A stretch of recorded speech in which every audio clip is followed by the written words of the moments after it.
కేంద్ర ప్రభుత్వం తెలంగాణ రాష్ట్ర బడ్జెట్ ప్రవేశపెట్టినప్పుడు తెలంగాణ పేరే లేదు, అసలు తెలంగాణ ఊసే లేదని చెప్పి కాంగ్రెస్ తెలంగాణ రాష్ట్రంలో చాలా చోట్ల ఫ్లెక్సీలు ఏర్పాటు చేసింది.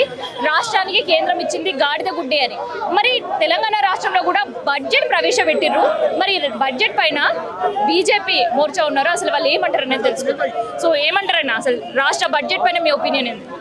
రాష్ట్ర బడ్జెట్ నిజంగా రేవంత్ రెడ్డి గారు ఒక కొత్త పదాన్ని చేర్చిండు, గాడిద గుడ్డు అని. బహుశా ఆయన చేసేటువంటి పనులన్నీ గాడిద గుడ్డు చెందగా ఉండేటువంటి నేను భావిస్తా ఉన్నాను.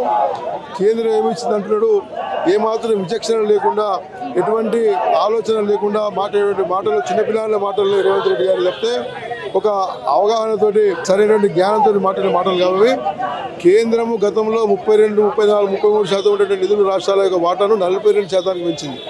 8% వాటాను పెంచి దాదాపు కొన్ని వేల కోట్ల రూపాయలు అదనంగా మోడీ గారు వచ్చిన తర్వాత రాష్ట్రాలకు వస్తూ ఉన్నాయి. ఆ విధంగా ఎక్కడైనా రాష్ట్రానికి నిధులు ఎక్కువ పోయినట్టయితే అక్కడ యొక్క అవసరాన్ని దృష్టిలో పెట్టుకుని తప్పకుండా చేయాల్సిన బాధ్యత కేంద్ర ప్రభుత్వాన్ని అక్కడ ఆ రాష్ట్రాల యొక్క పరిస్థితులను బట్టి ఆ విధంగా చేసినట్టు కావచ్చు. కానీ ఏదో వీళ్ళు మాట్లాడినట్టు కాంగ్రెస్ పార్టీ చెప్పినట్టుగా రేవంత్ రెడ్డి గారు చెప్పినట్టుగా తెలంగాణకి ఎక్కడ కూడా అన్యాయం జరగలేదు. గతంలో కంటే ఎక్కువనే ప్రతి ఒక్క అంశంలో ఎక్కువనే నిధులు ఇప్పుడు మళ్ళీ ఇచ్చింది. ఇప్పుడు రాబోయే రోజుల్లో ఇవ్వబోతా ఉన్నది కేంద్ర పార్టీ.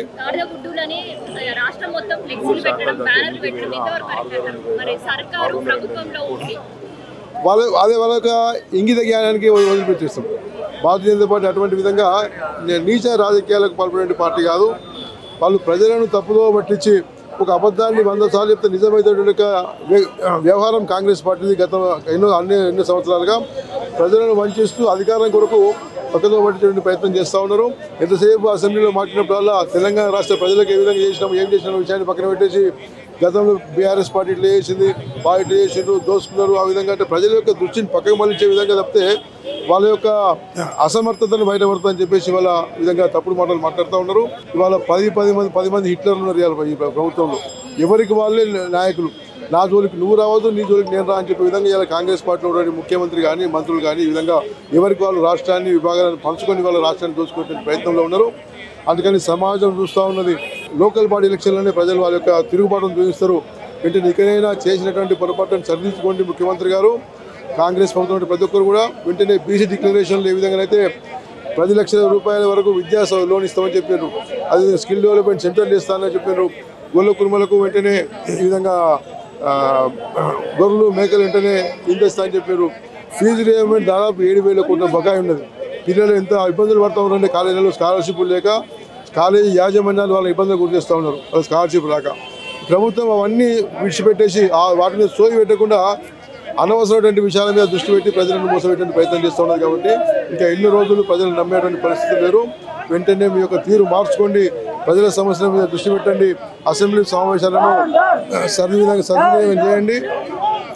లేకపోతే రాబోయే రోజుల్లో భారతీయ జనతా పార్టీ ఆధ్వర్యంలో పెద్ద ఉద్యమాన్ని చేపడతాము అని హెచ్చరిస్తాము. గత ప్రభుత్వం ఎన్నికల ముందు రేవంత్ రెడ్డి గారు కామారెడ్డిలో బీసీలకు అన్యాయం జరగదు, అన్ని శాఖలు కూడా కేటాయిస్తామని చెప్పిన బడ్జెట్. కానీ వచ్చిన తర్వాత ఎవరు కూడా అలా బీసీలకు కానీ ఏ వర్గాలకు కానీ ఎలాంటి కూడా అవకాశం ఇవ్వలేదు. కేవలము గత పార్టీ ప్రభుత్వం పైన చెప్పడమే కానీ ఇక్కడ ఉన్న పని నేను చేస్తానని చెప్పేది లేదు. అసెంబ్లీలో మీరు చూస్తున్నారు.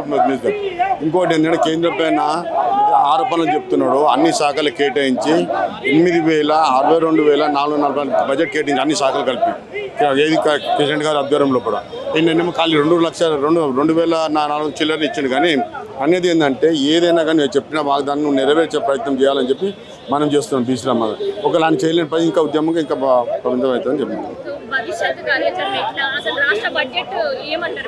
ఇప్పుడు రాష్ట్ర బడ్జెట్ మీరు చూస్తూనే ఉన్నారు. ఏదైతే నగరానికి ఎంత కేటాయించాలో ఎక్కడి నుంచి డబ్బులు వస్తే అక్కడనే కేటాయించాలని పరిస్థితి ఉన్నప్పుడు ఇక రాష్ట్రాల పొద్దు జిల్లాల వరకు ఎలాంటివి ఇస్తారు? మొత్తం రాష్ట్రానికి కలిపి 2,000 చిలుకుపై ఇచ్చిండు.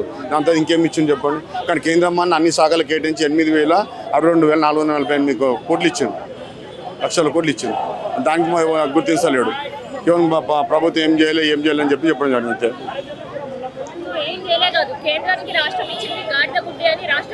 అదే చెప్తున్నా, ఇంకేదే జ్ఞానం. ఎందుకంటే ఏమి ఇచ్చిండని శాఖల వారికి తెలిస్తే తెలుస్తుంది. ఏం చేయకుండా కాలు గుడ్డి ఇచ్చిన కాలు తెలంగాణకి వెళ్ళని కాదు. తెలంగాణకి అదే చెప్తున్నా కదా, 8,62,440 లక్షల కోట్ల రూపాయలు ఇచ్చిండు శాఖల వారిగా. దానికి కాదు, మరి దానికి చూడాలి కదా. అభివృద్ధి చేసి పనుల మీద ఇస్తున్నప్పుడు రైల్వే కానీ లేకపోతే ఇంకా ఎన్నో పథకాలు నేషనల్ లెవెల్ కానీ అవన్నీ ఇక్కడి నుంచి ఇస్తున్నారు కదా. ఆ కేంద్రం కాకపోతే రాష్ట్రం కాదు కదా అది. అదన్న